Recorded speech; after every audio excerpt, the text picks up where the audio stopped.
Durante su último exilio y antes de su muerte, Napoleón compartió sus memorias con su compañero y amigo Emmanuel de las Cases, quien las recopiló en el famoso Memorial de Santa Elena.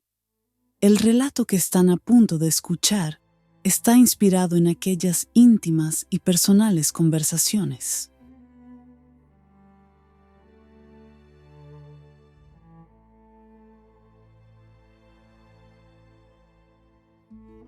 Una voz del pasado. Francia, Europa. El mundo.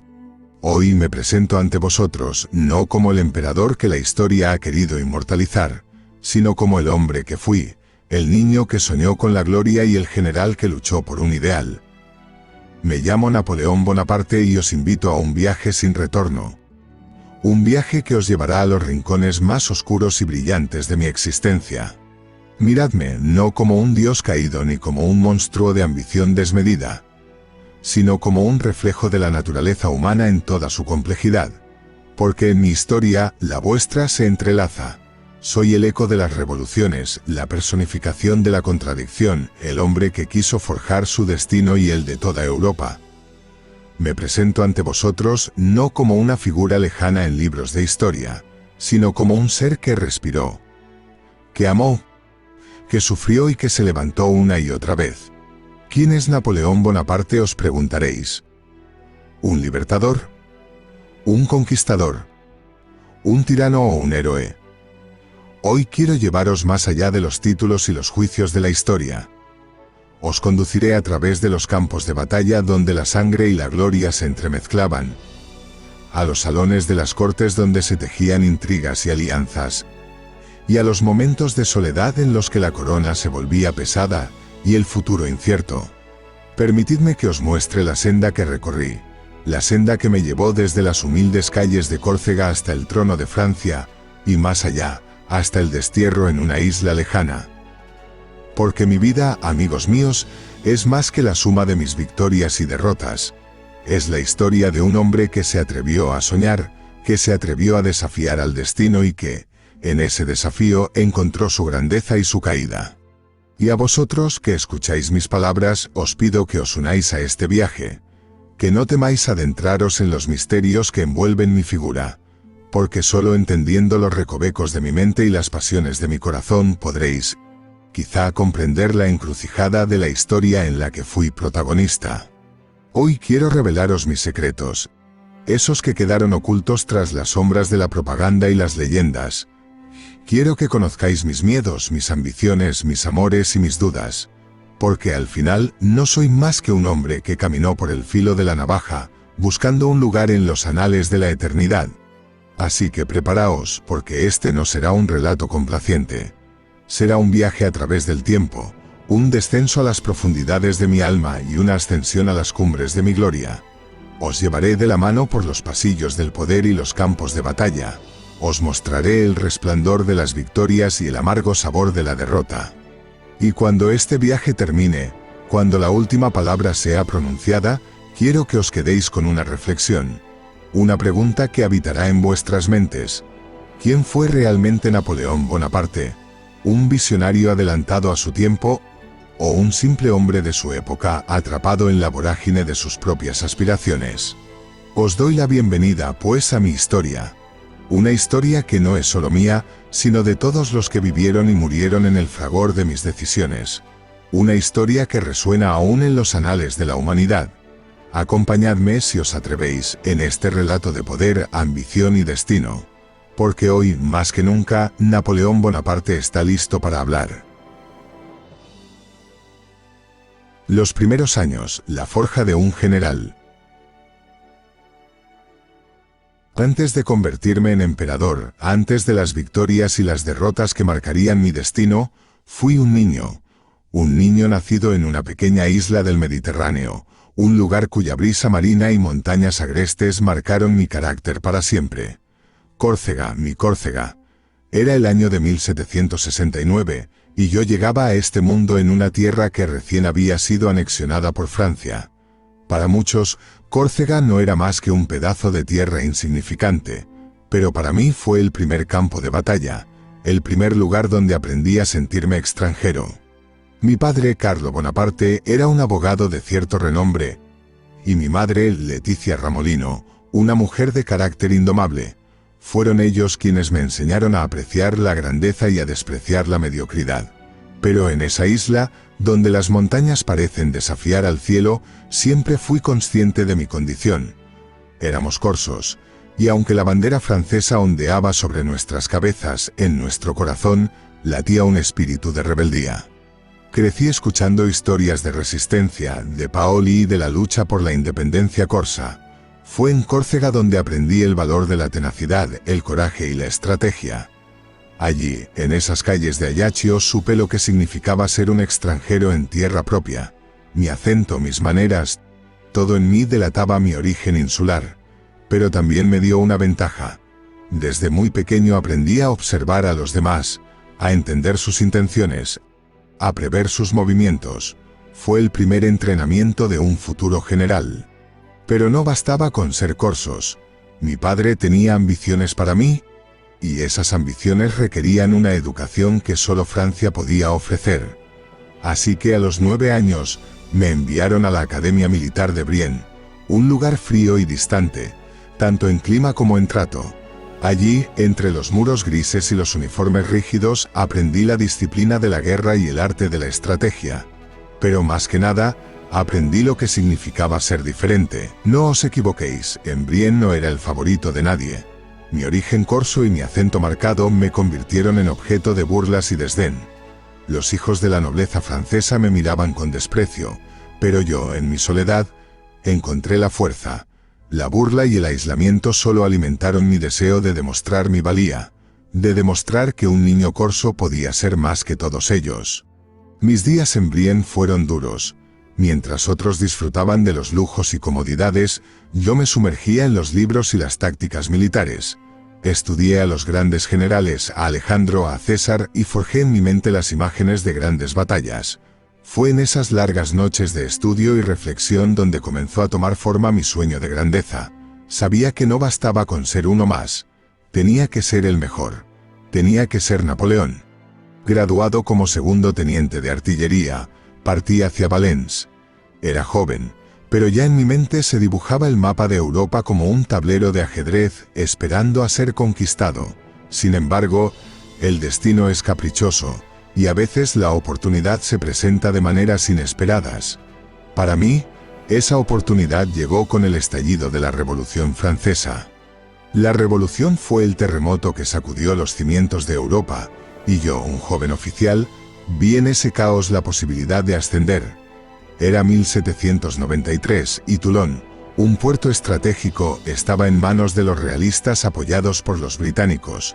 Fue allí, en medio de la pólvora y el fuego, donde tuve mi primera gran prueba. Podéis imaginarlo. Un joven teniente de artillería con apenas 24 años, enfrentándose a una fortaleza defendida por las mejores tropas. Pero yo no veía muros imposibles, veía puntos débiles, veía líneas de fuego y ángulos de ataque. Con la audacia que solo la juventud puede otorgar, propuse un plan para tomar la colina de Le Gillet, desde donde podríamos bombardear la flota enemiga. Era arriesgado, sí, pero también era la única manera de cambiar el curso de la batalla. Y funcionó. Bajo mi mando, los cañones franceses dispararon con una precisión letal. La flota británica fue obligada a retirarse y Toulon cayó. Fue mi primer gran éxito, y con él se encendió la llama que me llevaría a la cumbre del poder. Toulon fue más que una victoria militar. Fue mi carta de presentación al mundo. El general en ciernes había nacido. En ese momento, en medio del humo y el clamor de la victoria, supe que mi destino estaba sellado. Ya no era solo el niño corso, el extranjero. Ahora era Napoleón Bonaparte, el artillero que había demostrado su valía en el campo de batalla. Y este, mis amigos, no era más que el principio. El mundo aún no sabía lo que estaba por venir, pero yo sí, porque en mi corazón ardía un fuego que ningún océano podría apagar. La Revolución Francesa, la oportunidad dorada. Francia, 1789, un año que marcaría el destino no solo de una nación, sino de todo un continente. La Revolución Francesa fue la llama que encendió la mecha de un cambio inevitable. Un cataclismo que arrasó con las estructuras del antiguo régimen, dejándolas en ruinas y dando paso a un nuevo orden. Imaginaos una nación donde la palabra libertad se gritaba en las calles, donde las ideas de igualdad y fraternidad despertaban tanto esperanza como temor. Fue un momento de caos y oportunidad. Y yo, un joven oficial, supe que debía encontrar mi lugar en ese torbellino. La caída de la monarquía, la ejecución de Luis XVI, la revuelta del pueblo contra la nobleza y el clero, todo se sucedió con una rapidez vertiginosa. Francia se convertía en un hervidero de ideologías y facciones, cada una luchando por su visión del futuro. Las antiguas certezas se desmoronaban, y en su lugar surgía una vorágine de nuevas posibilidades. Los revolucionarios no solo querían derrocar un sistema, querían cambiar el mundo, y en medio de esa tormenta vi mi oportunidad. Pero no os equivoquéis. En esos días la situación de Francia era precaria. Rodeada de enemigos externos y desgarrada por conflictos internos, la nación parecía al borde del abismo. La guerra con las potencias europeas se tornaba inevitable, y los ejércitos de Francia, desorganizados y desmoralizados, parecían destinados a la derrota. Fue en este escenario donde la revolución me brindó una oportunidad única, la oportunidad de ascender, de demostrar mi valía. Para entonces ya había conseguido una pequeña notoriedad tras el éxito en Toulon, pero aún era un joven oficial, un capitán en un ejército en plena transformación. Sin embargo, los tiempos extraordinarios requieren medidas extraordinarias, y la revolución, en su sed de líderes capaces, no tuvo más remedio que mirar hacia abajo, hacia aquellos que en otra época habrían sido ignorados. Fue así como un joven corso con un fuerte acento, que a menudo era objeto de desprecio por parte de sus superiores, encontró un camino hacia el poder. El directorio, el gobierno revolucionario, estaba desesperado por líderes que pudieran defender la patria y asegurar las victorias necesarias para consolidar la nueva república. La guerra en Italia se tornaba cada vez más crítica, y el mando superior, dividido entre facciones y lealtades cambiantes, no lograba un liderazgo efectivo. Fue entonces cuando la mirada del directorio se posó sobre mí. Era joven, sí, pero también era un estratega que había demostrado una intuición natural para la guerra. La decisión se tomó, y el destino comenzó a tejer su tela. Me nombraron general del ejército de Italia en 1796. ¿Podéis imaginarlo? Un joven de apenas 26 años, tomando las riendas de un ejército desmoralizado y mal equipado. Pero no vi una fuerza débil y derrotada, vi una oportunidad de gloria. Vi soldados hambrientos y sin rumbo, y supe que con la motivación adecuada, con la promesa de victorias y botines, podría convertirlos en un arma imparable. La campaña de Italia fue más que una serie de batallas, fue una danza de estrategia y audacia, donde cada movimiento debía ser calculado con precisión. Frente a nosotros, los austríacos y los piamonteses, enemigos curtidos en el arte de la guerra, y a mi lado, un ejército que debía ser forjado en el crisol del combate. Pero allí, en esas montañas y valles, puse en práctica todo lo que había aprendido, todo lo que había soñado. Ataques rápidos, maniobras envolventes, el uso magistral de la artillería. Todo se conjugó en una sinfonía de victorias que tomó a Europa por sorpresa. Batalla tras batalla, desde Montenot hasta Rivoli, el ejército de Italia se convirtió en una fuerza temida y respetada. Mis hombres comenzaron a verme no solo como su comandante, sino como un líder que compartía sus penurias y recompensas. Porque en el campo de batalla me unía a ellos, marchaba a su lado, compartía sus raciones y cuando la batalla llamaba estaba en primera línea, espada en mano, dispuesto a enfrentar al enemigo.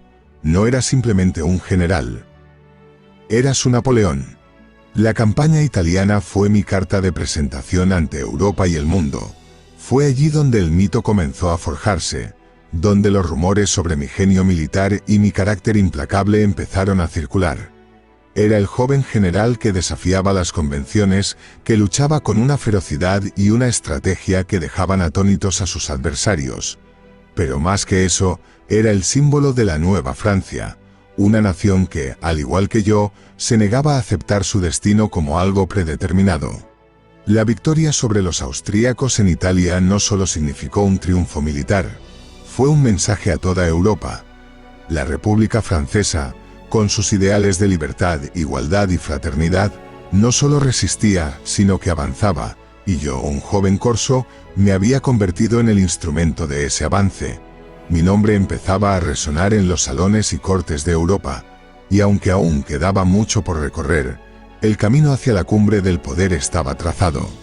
Me encontré así en el centro de una revolución que, si bien me dio la oportunidad de ascender, también me convirtió en su figura más visible.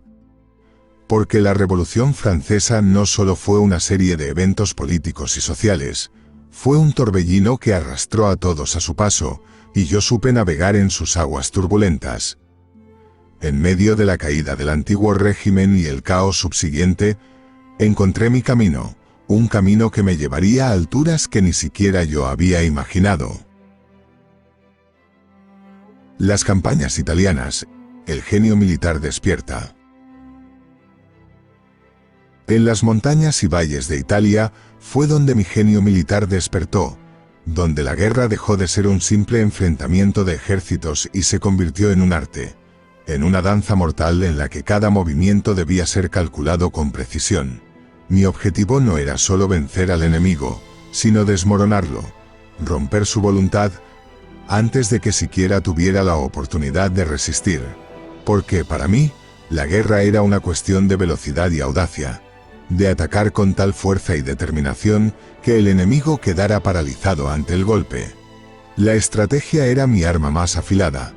Mientras otros generales se aferraban a las tácticas convencionales, yo buscaba la innovación, la sorpresa. En Italia enfrenté a un enemigo superior en número y en recursos. Los ejércitos austríacos eran experimentados y disciplinados, pero también eran lentos, cautelosos. Fue allí donde vi mi ventaja. Sabía que la rapidez y la movilidad podían ser más devastadoras que cualquier cañón. Dividí mi ejército en cuerpos independientes que podían moverse rápidamente y atacar desde diferentes direcciones. La clave estaba en la concentración de fuerzas en el momento preciso. En lugar de avanzar en línea recta, como era la costumbre, mis tropas maniobraban en múltiples direcciones, flanqueando al enemigo, golpeando donde menos lo esperaban.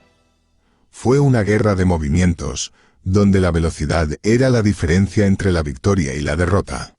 La campaña italiana no fue una sucesión de batallas, fue un golpe maestro de estrategia. En Montenot sorprendimos a los austríacos con un ataque fulminante, dividiendo sus fuerzas y sembrando el caos. En Lodi desafiamos la tradición con un ataque frontal sobre un puente defendido ferozmente. Temeridad, quizás, pero en ese momento supe que la audacia podía ser más aterradora para el enemigo que cualquier fortaleza. Fue en Arcole donde el mito de Napoleón comenzó a tomar forma. Al frente de mis tropas, con la bandera en alto, avancé por el puente bajo el fuego enemigo. Era un acto de locura, lo sé, pero también era un símbolo. Mis hombres necesitaban ver en mí la encarnación de su valor. Necesitaban creer que la victoria estaba a nuestro alcance porque yo estaba dispuesto a arriesgarlo todo. Esa imagen, la del general marchando al frente, se convirtió en parte de la leyenda, en la chispa que encendió el fervor y la lealtad de mi ejército. Pero mientras la guerra en Italia consolidaba mi reputación como estratega, mi vida personal se sumía en un torbellino de pasiones e intrigas. Fue durante esta campaña cuando conocí a Josephine, la mujer que habría de cautivar mi corazón y ocupar mis pensamientos tanto como los campos de batalla. Josephine no fue un encuentro convencional, como nada en mi vida lo fue. Ella era la viuda de un aristócrata, una mujer de mundo, con un encanto y una sofisticación que me resultaban irresistibles. Desde el primer momento, Josephine se convirtió en una obsesión. Era la encarnación de todo lo que había anhelado en el ámbito personal. La pasión, la elegancia, la belleza. Pero también era una mujer compleja, con un pasado lleno de secretos y una red de intrigas tejida a su alrededor. En París, mientras yo luchaba en Italia, Ella se movía entre los salones y los círculos de poder tejiendo su propio juego de influencias. Me casé con ella poco antes de partir a Italia, y aunque la distancia nos separaba, su imagen estaba siempre presente en mi mente. Le escribía cartas llenas de pasión y anhelo, deseando su presencia, su afecto. Pero la guerra y la distancia también plantaron semillas de duda y celos. Los rumores sobre sus aventuras en mi ausencia llegaban a mis oídos, avivando una tormenta de emociones que solo se intensificaba con el tiempo. Sin embargo, fue precisamente esa relación, esa pasión desbordante lo que añadió una dimensión humana a mi figura. No era solo el general implacable, el estratega frío y calculador. También era un hombre enamorado, vulnerable ante los caprichos del corazón. Y quizás, en esos momentos de incertidumbre y dolor, encontré la motivación para seguir adelante, para demostrar que podía conquistar no solo territorios, sino también la historia misma. La campaña italiana no solo consolidó mi reputación militar, también me dio una visión del poder y la política. Al firmar el Tratado de Campo Formio con Austria, lo hice como un igual, no como un simple general en nombre del directorio. Fue allí donde comprendí que la guerra y la diplomacia eran dos caras de la misma moneda, y que para moldear el destino de Europa debía dominar ambas. Así, al regresar a Francia, no era ya el joven oficial desconocido. Era Napoleón Bonaparte, el conquistador de Italia, el general que había doblegado a los ejércitos más poderosos de Europa. Pero más que un simple soldado, me había convertido en un símbolo, en la encarnación de la ambición y la capacidad de un hombre para cambiar el curso de la historia. Mientras avanzaba hacia el futuro, con la sombra de la guerra aún fresca en mi mente, y la figura de Joséphine en mi corazón, sabía que mi destino estaba solo comenzando a desplegarse. Había despertado al genio militar que yacía en mi interior, y el mundo entero iba a conocerlo, ya fuera en la gloria o en la caída. El golpe del 18 de Brumario, el nacimiento de un cónsul. París, 1799. La revolución había dado paso a un periodo de caos y desgobierno. El directorio, aquella institución que había nacido de las cenizas del terror, estaba sumido en la corrupción y la ineficacia. Francia, exhausta por años de guerra y desorden, clamaba por estabilidad, por un líder que pudiera restaurar la grandeza que había prometido la revolución, pero que parecía haberse perdido en el camino. Fue en este escenario donde el destino volvió a llamarme, donde la historia me tendió la mano y yo, con la audacia que me caracterizaba, la tomé sin dudar. La conspiración comenzó como un susurro entre las sombras, como un murmullo en los corredores del poder. Francia necesitaba un cambio, y yo, un joven general victorioso, me había convertido en la esperanza de muchos. Pero el poder no se obtiene solo con la fuerza de las armas. Se requiere astucia, se requiere la habilidad para tejer alianzas y manipular las piezas en el tablero de la política. Así fue como el golpe del 18 de Brumario tomó forma, no solo como un acto de fuerza, sino como una obra maestra de estrategia política. No fue una decisión tomada a la ligera. Sabía que al dar este paso estaba traicionando los ideales revolucionarios que, de alguna manera, había defendido. Pero también sabía que la revolución sin orden, sin un liderazgo fuerte, estaba destinada a consumirse en sus propias contradicciones. Francia necesitaba una mano firme, una visión clara, y yo estaba dispuesto a ser esa mano, a ofrecer esa visión.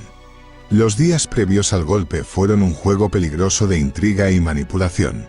Me rodeé de hombres que compartían mi visión, de políticos y militares que veían en mí la salvación de la patria. Conspiramos en la penumbra, planificamos cada movimiento con la precisión de una operación militar, porque al final esto no dejaba de ser una batalla por el control de una nación. El plan era simple, pero brillante. Aprovechando el descontento y la crisis política, propuse una reforma de gobierno, un nuevo régimen que garantizara la estabilidad y la seguridad. La mayoría de los miembros del directorio, conscientes de su propia debilidad, vieron en mí la figura que podía dar a Francia la paz que tanto anhelaba. Pero, detrás de las promesas de orden y cambio, se escondía mi verdadera intención: tomar el poder.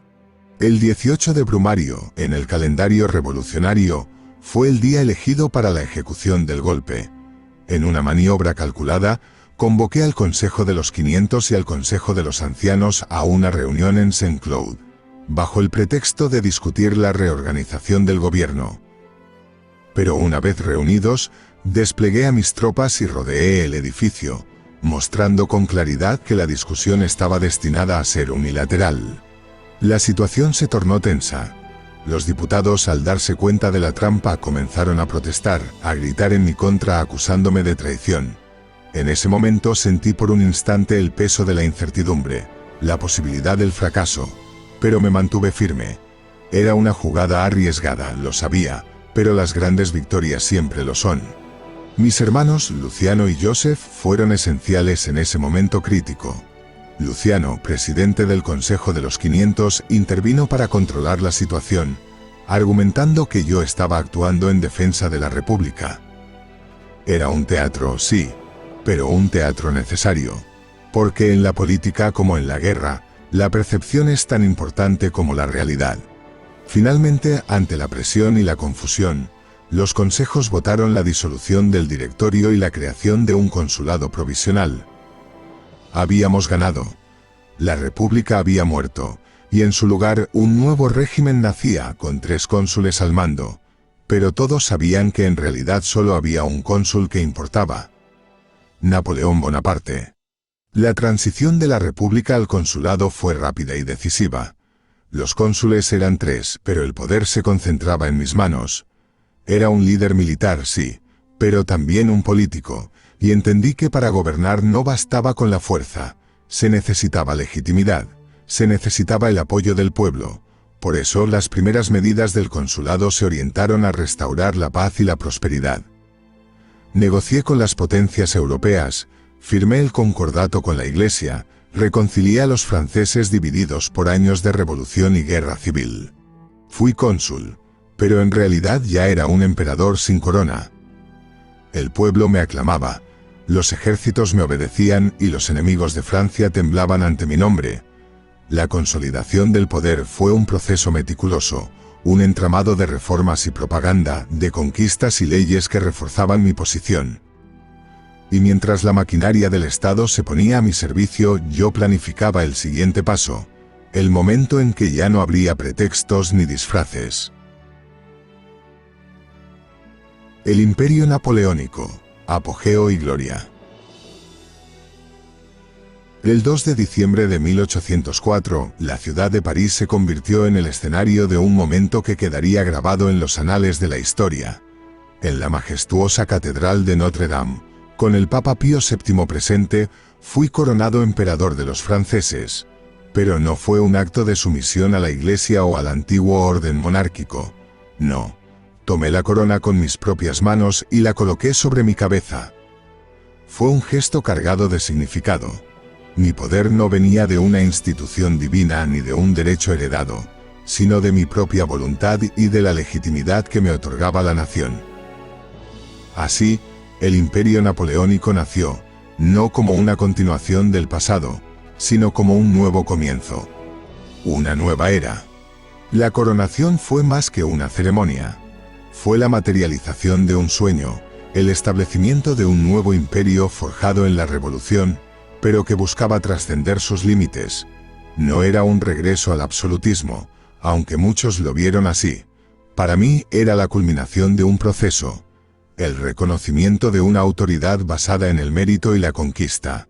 El pueblo francés me había dado su confianza, y yo estaba decidido a construir un imperio que reflejara los ideales de libertad, igualdad y fraternidad, aunque en una forma que solo yo podía concebir. Como emperador, sabía que mi poder no podía sostenerse solo en la fuerza militar. Necesitaba una base sólida, un sistema que pudiera perdurar más allá de las campañas y las victorias. Así, inicié una serie de reformas internas que cambiarían para siempre el rostro de Francia. El Código Napoleónico fue mi legado más duradero, una obra que reflejaba mi visión de la justicia y el orden. Abolí los privilegios feudales, Establecí la igualdad ante la ley y la protección de los derechos de propiedad. Fue un código que inspiró no solo a Francia, sino a naciones de toda Europa, unificando y modernizando los sistemas legales. La administración del imperio también fue objeto de mi atención. Centralicé el poder. Establecí un sistema de prefecturas que aseguraba un control efectivo sobre las provincias y reforcé la educación como medio para formar ciudadanos leales y capaces. Creé instituciones como el Banco de Francia y el sistema de liceos, instituciones que aún hoy perduran y son testimonio de la solidez de mi gobierno. Porque entendí que para mantener el control, debía construir no solo un ejército poderoso, sino también una sociedad ordenada y próspera. Pero si el orden interno era la base de mi imperio, las grandes batallas fueron el escenario donde mi genio encontró su máxima expresión. Austerlitz, la joya de mi corona, fue el momento culminante de mi carrera militar. Era el 2 de diciembre de 1805, exactamente un año después de mi coronación, y me enfrentaba a la tercera coalición, compuesta por las potencias más formidables de Europa, Rusia y Austria. El zar Alejandro I y el emperador Francisco II pensaban que podían aplastarme, que podían derrotar al hombre que había revolucionado la guerra. Pero se equivocaban. La batalla de Austerlitz fue una obra maestra de táctica y engaño. Permití que los aliados pensaran que mis fuerzas estaban debilitadas, que mi centro era vulnerable. Era una trampa, una estratagema diseñada para atraerlos a una posición donde pudiera envolverlos y destruirlos. El terreno y la disposición de mis tropas estaban pensados con precisión quirúrgica. Y cuando los aliados cayeron en mi trampa, los ataques laterales de mis fuerzas cayeron sobre ellos como un martillo, quebrando su línea y sumiéndolos en la confusión. La batalla fue breve, pero devastadora. En un solo día, destruí el ejército aliado, capturando miles de prisioneros y asegurando mi supremacía en Europa. Austerlitz no fue solo una victoria, fue una declaración al mundo de que el imperio napoleónico no podía ser desafiado. Había alcanzado la cúspide de mi poder, y desde las alturas de Prachen contemplé un nuevo orden europeo. Un orden que yo mismo había forjado. Sin embargo, la guerra, como la vida, es una serie de éxitos y fracasos, de ascensos y caídas. Tras Austerlitz, mis ejércitos continuaron su marcha triunfal por Europa, derrotando a Prusia en Jena y Auerstedt, forzando a Rusia a firmar la paz de Tilsit. Francia se convirtió en el epicentro de un continente remodelado según mi visión.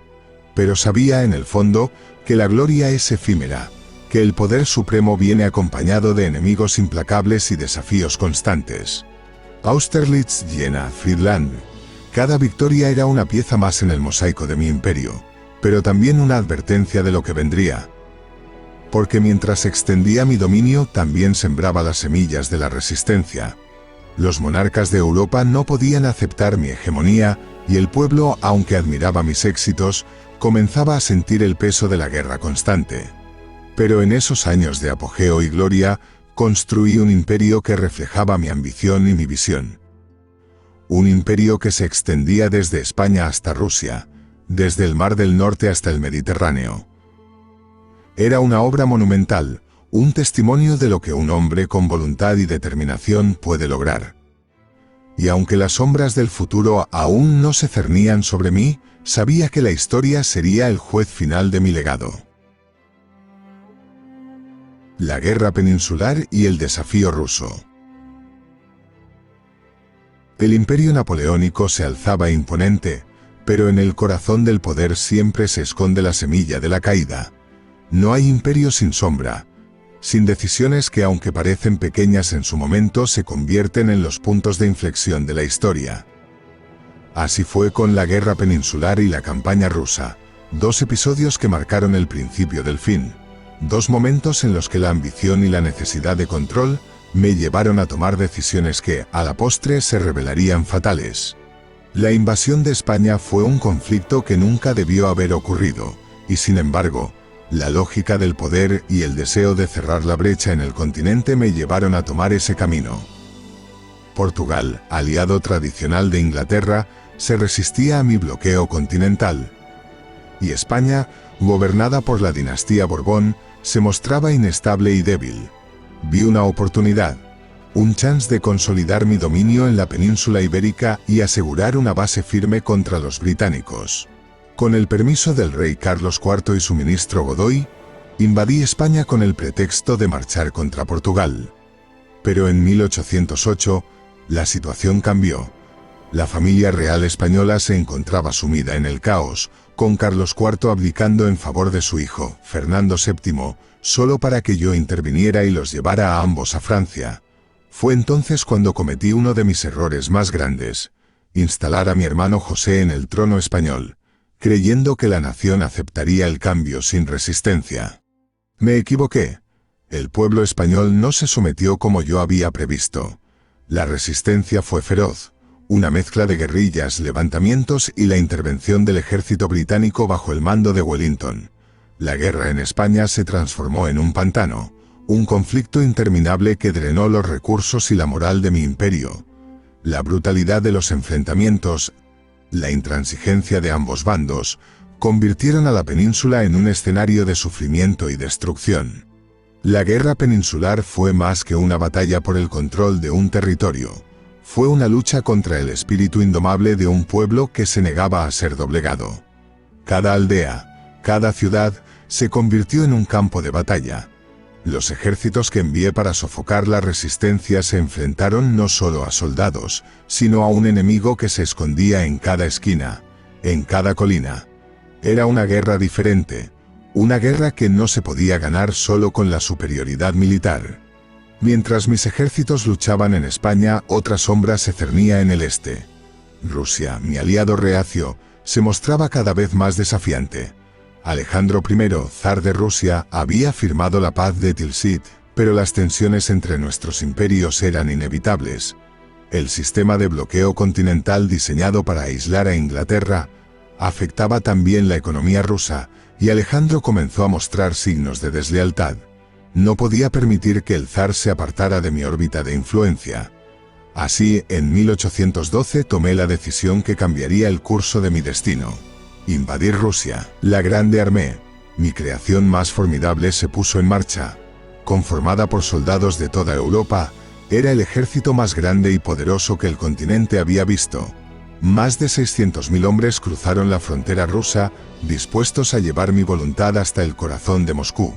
Pero la campaña rusa no fue una guerra convencional. Fue una travesía hacia lo desconocido, hacia una tierra que se revelaría más letal que cualquier ejército. Los rusos, en lugar de enfrentarse a mis tropas en batalla abierta, adoptaron la táctica de la tierra quemada. Se retiraban destruyendo todo a su paso, dejando tras de sí un paisaje desolado, sin recursos ni refugio. Cada paso hacia el interior de Rusia nos adentraba en un vacío helado y hostil. Las victorias que logramos, como en Borodino, fueron pírricas. Moscú, la joya que buscábamos, fue un espejismo. La ciudad, cuando finalmente la alcanzamos, fue incendiada, dejándonos sin un lugar donde guarecernos del invierno implacable. Y entonces el invierno ruso cayó sobre nosotros con toda su furia. La nieve y el frío se convirtieron en nuestros enemigos más despiadados. La retirada de Moscú fue una pesadilla de sufrimiento y muerte. Hombres que habían marchado con orgullo se convirtieron en sombras errantes, devorados por la voracidad del hielo y la desolación. Mi ejército, la Grande Armée, se desmoronó ante mis ojos, no por las balas enemigas, sino por el gélido abrazo de las estepas rusas. La campaña rusa fue mi orgullo y mi caída.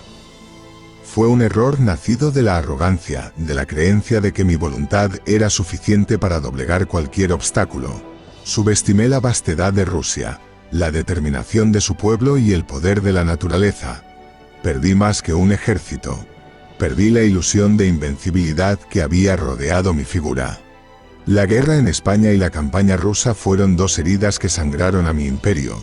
Eran los signos de que mi estrella, que había brillado con tanta intensidad, comenzaba a declinar. Fueron decisiones fatales, decisiones que reflejaban tanto mi ambición como mi vulnerabilidad. Porque al final, no importa cuán grande sea un hombre, siempre está sujeto a las fuerzas del destino, a las realidades que, en su deseo de gloria, a veces se niega a ver. El declive, la marcha hacia la caída. Después de la debacle en Rusia, la fachada de invencibilidad que había construido durante años comenzó a resquebrajarse. El imperio, que una vez se extendió imparable por Europa, empezó a mostrar fisuras, y no pasó mucho tiempo antes de que mis enemigos, aquellos que habían temido mi nombre, vieran la oportunidad de alzarse nuevamente en armas. La Sexta Coalición se formó, una alianza de naciones que abarcaba desde Rusia hasta Prusia, Austria, Gran Bretaña y Suecia. La guerra una vez más se cernía sobre el continente, pero esta vez ya no era el conquistador invicto que los enfrentaba, sino un emperador acosado por el peso de sus propios errores. Leipzig, 1813, la Batalla de las Naciones como se conocería, fue el enfrentamiento más grande y decisivo de las guerras napoleónicas. Durante 3 días, más de 500.000 de hombres se enfrentaron en una lucha encarnizada por el destino de Europa. Mi ejército, aunque todavía formidable, estaba agotado y diezmado por la campaña rusa. Las fuerzas de la coalición, al contrario, parecían infinitas. Una marea implacable que venía a arrebatarme lo que había construido con tanto esfuerzo. Durante esos días en Leipzig, luché con la desesperación de quien sabe que su mundo se derrumba. Cada decisión, cada movimiento era crucial, y aunque logramos mantener la línea durante un tiempo, la superioridad numérica y la coordinación de las fuerzas enemigas resultaron abrumadoras. Me encontré rodeado, mis tropas atrapadas en una pinza que se cerraba lentamente, como un nudo corredizo alrededor de mi cuello. La retirada se convirtió en una necesidad. Cruzamos el río Elster, pero en el caos y la confusión el puente fue volado prematuramente, atrapando a miles de mis soldados al otro lado, dejándolos a merced del enemigo. Fue una derrota total, la más devastadora de mi carrera. Mis ejércitos quedaron desmoronados, y yo me vi obligado a retroceder, a ceder terreno ante una coalición que ahora avanzaba inexorablemente hacia las puertas de Francia. Los meses siguientes fueron una lucha desesperada por mantener el control. Francia, mi Francia, estaba agotada por años de guerra, y el pueblo que antes me había aclamado, ahora anhelaba la paz. En abril de 1814 las tropas aliadas entraron en París y yo, el emperador que había soñado con forjar un nuevo orden mundial, me vi obligado a abdicar. Fue un golpe devastador, pero incluso en ese momento mi espíritu no se quebró. Me exiliaron a la isla de Elba, una pequeña roca en el Mediterráneo, un rincón minúsculo en comparación con el vasto imperio que una vez goberné. Elba, 1814. Allí me convertí en un emperador en miniatura, gobernando un territorio que podía recorrer en un día. Me esforcé por reorganizar la pequeña isla, construí infraestructuras, creé un ejército simbólico y establecí un gobierno eficiente. Pero la verdad es que estaba confinado, alejado del escenario donde se jugaba el destino del mundo. Las horas pasaban lentas y aunque mantenía la apariencia de un soberano digno, en mi interior ardía la llama de la insatisfacción. No podía soportar el exilio, la humillación de haber sido reducido a una figura decorativa. Mientras Europa intentaba restablecer el antiguo orden, mi mente no dejaba de urdir planes, de soñar con el retorno, con la revancha. Y así, tras menos de un año en Elba, tomé la decisión que sacudiría nuevamente los cimientos de Europa. El 26 de febrero de 1815, dejé la isla con un pequeño contingente de soldados leales y me dirigí a Francia. Había llegado el momento de mi última apuesta, el retorno de los 100 días. Cuando desembarqué en la costa francesa, no sabía qué esperar. Pero a medida que avanzaba hacia París, la respuesta del pueblo fue contundente. Las tropas enviadas para detenerme se unieron a mi causa, y el grito de «¡Viva el emperador!» resonó una vez más en las calles. En un giro sorprendente, en solo unas semanas, recuperé el trono sin disparar una sola bala. Los monarcas de Europa, que creían haberme relegado al olvido, ahora temblaban ante la posibilidad de una nueva guerra. Pero mi retorno, aunque glorioso, estaba condenado desde el principio. Las potencias europeas no podían permitir que reviviera mi imperio. La coalición se reformó con una rapidez impresionante, y en menos de 3 meses se organizó una campaña para acabar conmigo de una vez por todas. La batalla decisiva se libró en Waterloo el 18 de junio de 1815. Waterloo fue una batalla cargada de tensión, una confrontación entre dos titanes, yo con mis veteranos de la Grande Armée y el Duque de Wellington con sus tropas británicas y aliadas. Waterloo, el final de una era. Waterloo. Esa palabra se ha convertido en sinónimo de derrota, de la caída de un gigante, de un sueño que se desmorona en el campo de batalla. Para mí, Waterloo fue más que una batalla. Fue el final de una era, el momento en que el destino me mostró su rostro implacable. Pero antes de ese final hubo un día de lucha, de esperanza, de estrategia, de choque entre dos titanes que se enfrentaron con todo lo que tenían en juego. El 18 de junio de 1815 había vuelto a París apenas 3 meses antes, recuperando el trono en una marcha triunfal. Sin embargo, Europa no me daría tregua. La coalición se reformó con una rapidez que solo el miedo y la determinación pueden inspirar. Los monarcas de Europa, que durante años habían temblado ante mi nombre, ahora veían la oportunidad de borrar mi sombra para siempre. Y yo, consciente de la magnitud de la amenaza, sabía que la única forma de asegurar mi imperio era derrotar a los aliados en un solo golpe decisivo. La campaña de Waterloo fue rápida, como un juego de ajedrez donde cada movimiento debía ser perfecto. Me moví hacia el norte, hacia Bélgica con la esperanza de enfrentar a los ejércitos británico y prusiano por separado antes de que pudieran unirse. Mi plan era dividir y conquistar, una estrategia que me había servido bien en el pasado, pero el destino, como siempre, tenía otros planes. La batalla comenzó bajo un cielo cargado de nubes y lluvia. El campo de Waterloo estaba empapado, un mar de barro que dificultaba el movimiento de mis tropas y de mi artillería. Los cañones, mi arma preferida, quedaban atrapados en el terreno fangoso, reduciendo su efectividad. Frente a mí, las fuerzas del Duque de Wellington, un comandante astuto y experimentado, habían tomado posiciones en las elevaciones, atrincheradas y preparadas para resistir. Las horas iniciales fueron un intercambio feroz de golpes. Mis tropas atacaron Hougoumont y la Haye-Saint, dos puntos estratégicos que se convirtieron en escenarios de combates encarnizados. Cada casa, cada granero se transformó en una fortaleza, en un punto de resistencia donde la vida y la muerte se decidían en cada momento.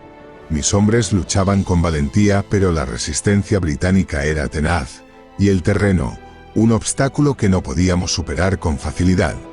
A lo largo del día, busqué la oportunidad de romper las líneas enemigas. Ordené a mis coraceros, la caballería pesada, que cargaran contra el centro de Wellington. Era un espectáculo imponente. Miles de jinetes con sus armaduras brillando bajo el sol que se asomaba entre las nubes. Pero las líneas británicas resistieron, formando cuadros que repelían una y otra vez nuestras cargas. La batalla se convertía en una lucha de desgaste. Un duelo en el que cada movimiento podía ser el último. Y luego el golpe final. El mariscal Ney, mi bravo Ney, el más valiente de los valientes, interpretó un movimiento de las tropas enemigas como una retirada y lanzó una carga masiva de caballería. Fue un error, una decisión que, en ese momento, nos costó la iniciativa. Las fuerzas de Wellington no retrocedían, se reorganizaban para resistir el ataque. Y mientras esto ocurría, el ejército prusiano de Blücher, que había sido retrasado pero no vencido, se acercaba a nuestras posiciones. La llegada de los prusianos selló nuestro destino. Atacaron nuestro flanco y el equilibrio que había sido tan frágil se rompió. Ordené a la Guardia Imperial, mi reserva de élite, que avanzara en un último esfuerzo por revertir la marea de la batalla. Pero incluso ellos, mis invencibles, no pudieron resistir el asalto combinado de los británicos y prusianos. Fue un espectáculo trágico, ver a los hombres que habían sido la columna vertebral de mi imperio retroceder, luchar hasta el último aliento, pero finalmente ceder ante la abrumadora presión. Waterloo fue un cataclismo, la caída de un coloso. La noticia de la derrota se esparció como pólvora.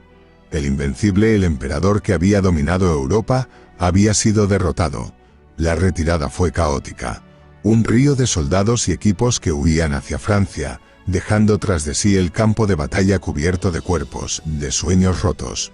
Yo, Napoleón Bonaparte, había caído. Las consecuencias fueron inmediatas y severas. La coalición avanzó hacia París y aunque algunos de mis leales querían continuar la resistencia, sabía que el juego había terminado. Abdicar fue mi única opción, una vez más. Pero esta vez no habría un exilio a una isla cercana. Esta vez, los aliados querían asegurarse de que no pudiera regresar. Santa Elena, una roca perdida en el Atlántico, se convertiría en mi prisión hasta el final de mis días. Y así, en el ocaso de mi vida, en la soledad de un exilio lejano, tuve tiempo de reflexionar sobre el destino y la gloria. Waterloo no fue solo una batalla perdida.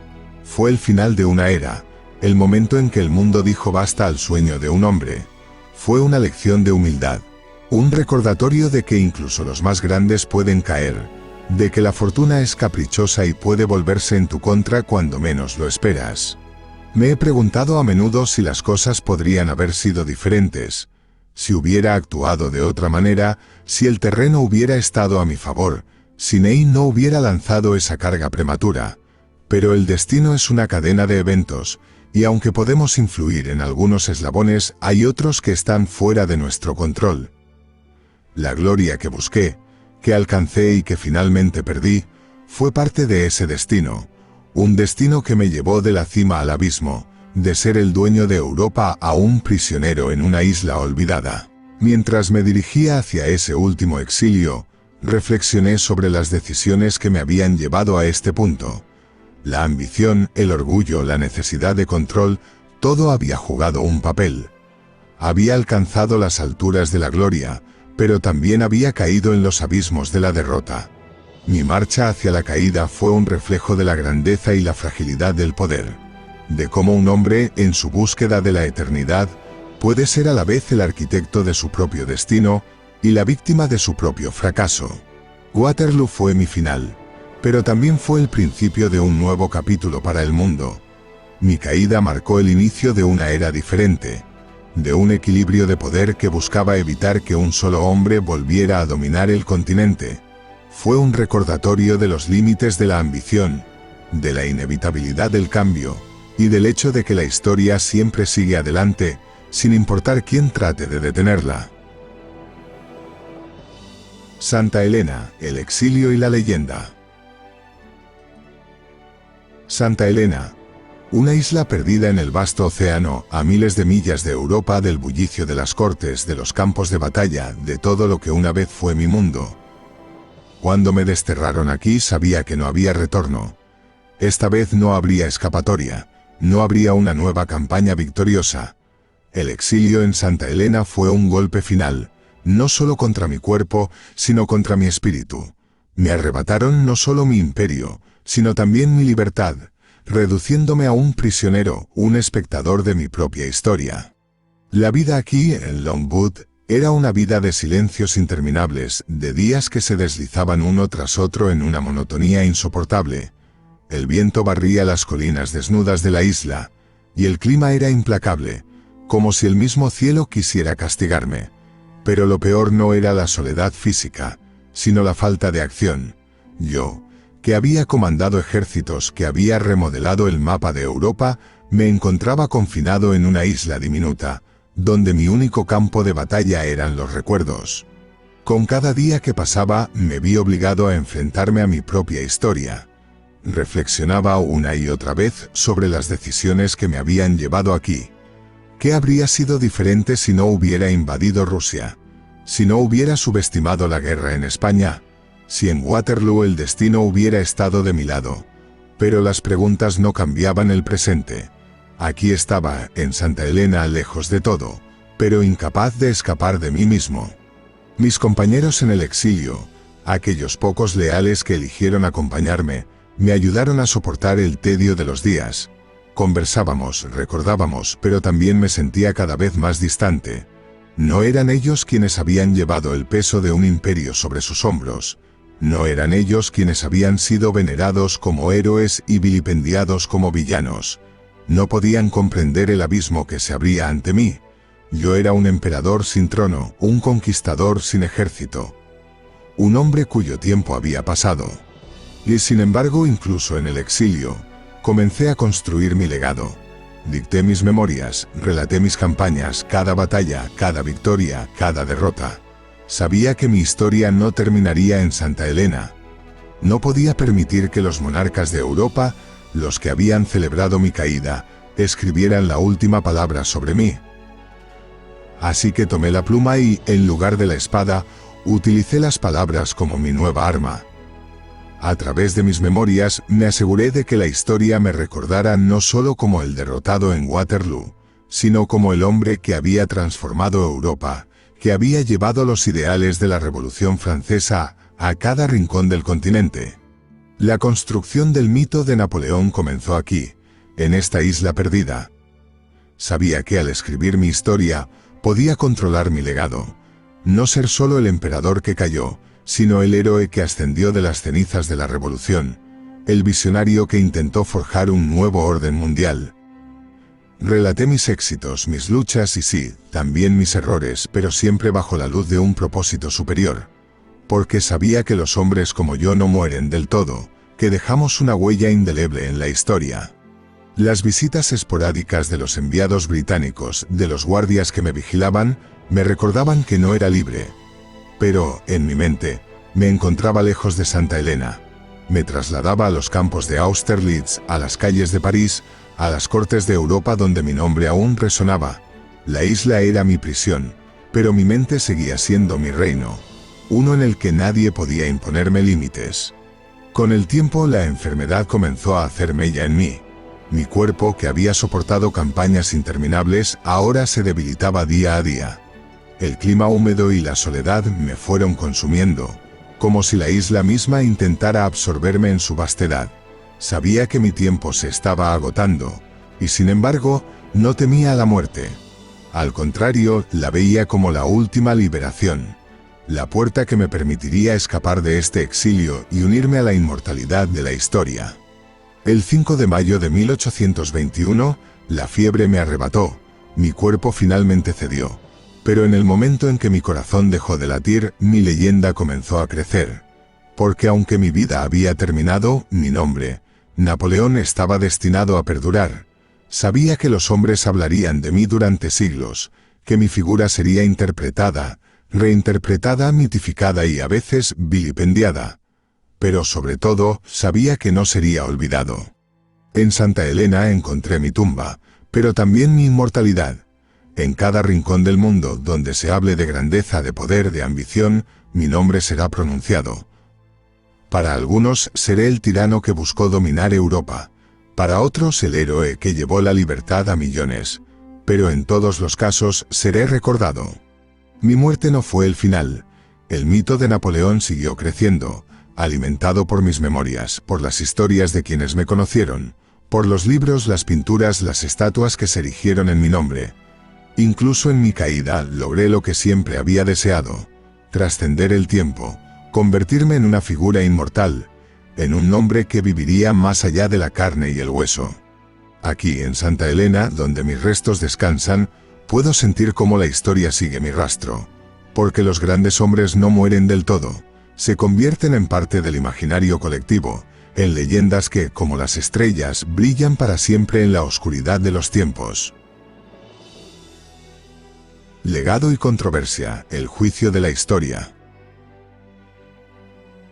El tiempo, ese juez implacable que no concede tregua, ha sido testigo de cómo mi nombre ha atravesado los siglos.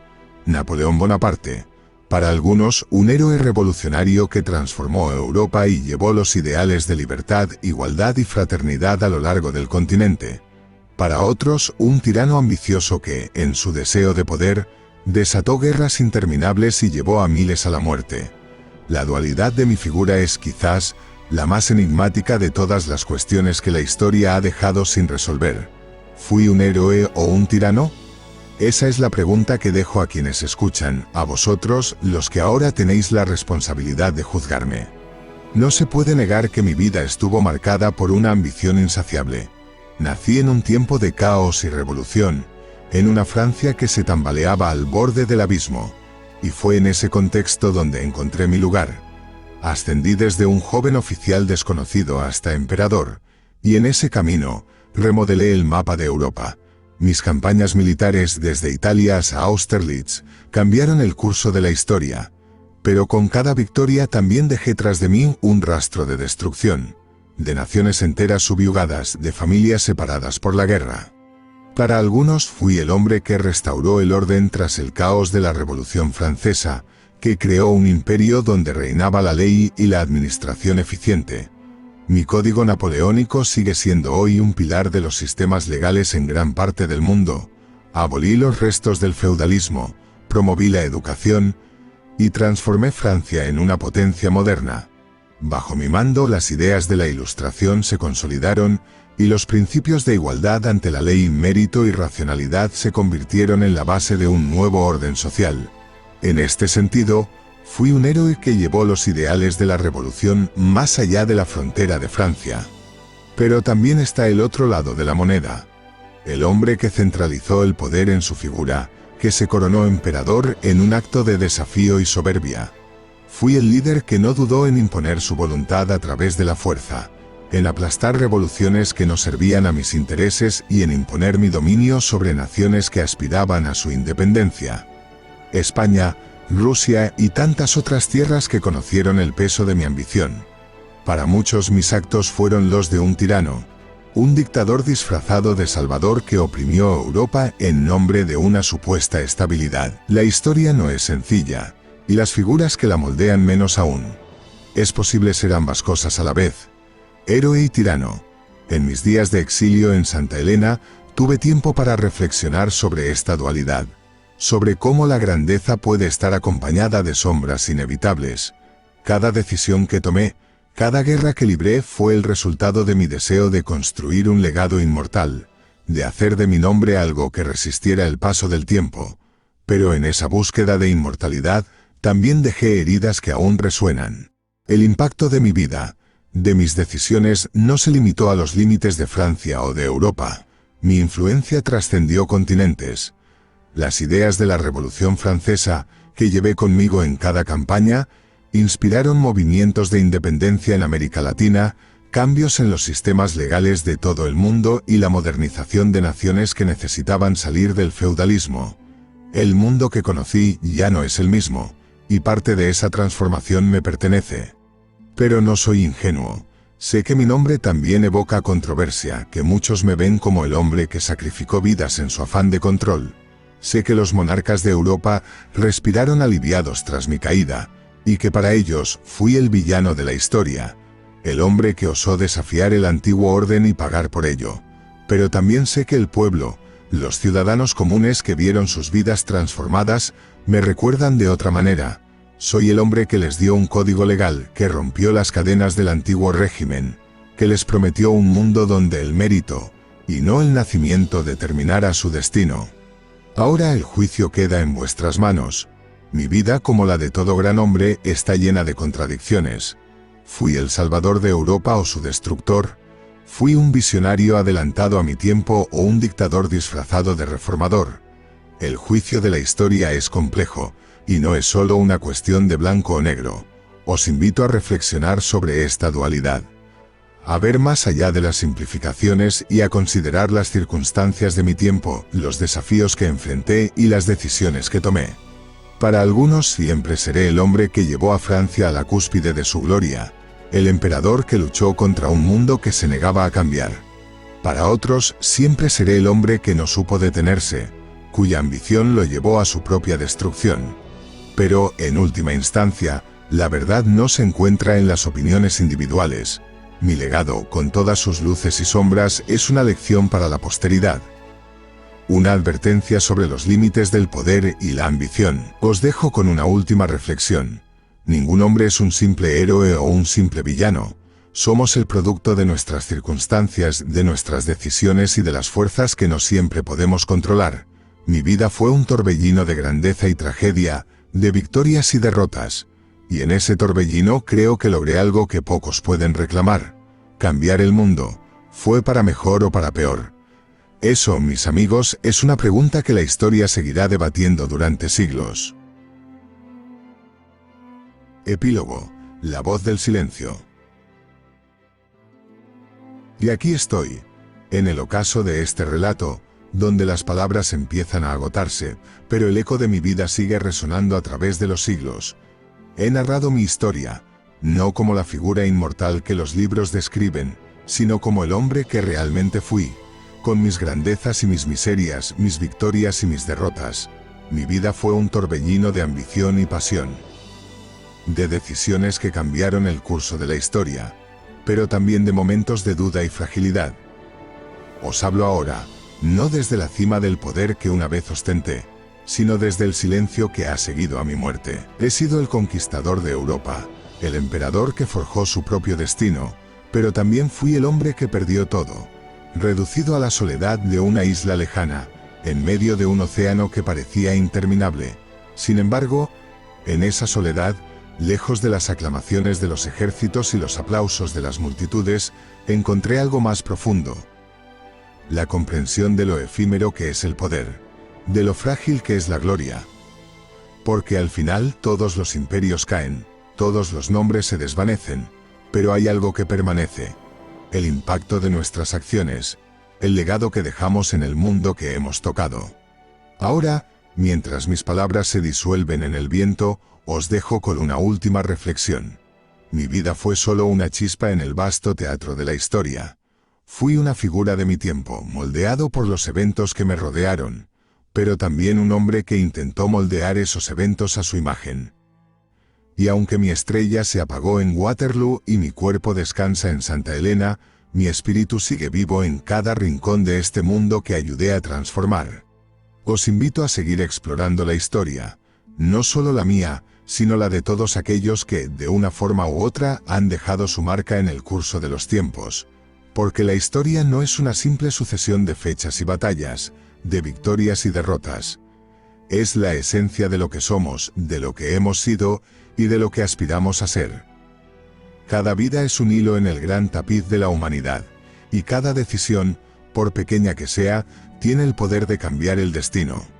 El poder y la ambición, que tantas veces han sido condenados, son también las fuerzas que impulsan el cambio, que llevan a los hombres a construir y a destruir. En mi caso, esa ambición me llevó a la cima de Europa, pero también me condujo al abismo de mi caída. Sin embargo, no me arrepiento, porque en el fragor de las batallas, en la creación de mi imperio, en cada victoria y cada derrota, encontré la esencia de lo que significa ser humano: la lucha constante por la grandeza, el deseo de trascender nuestras propias limitaciones. Cuando reflexionéis sobre mi vida, sobre la historia que he compartido con vosotros, no os detengáis solo en los títulos, en las coronas o en las conquistas.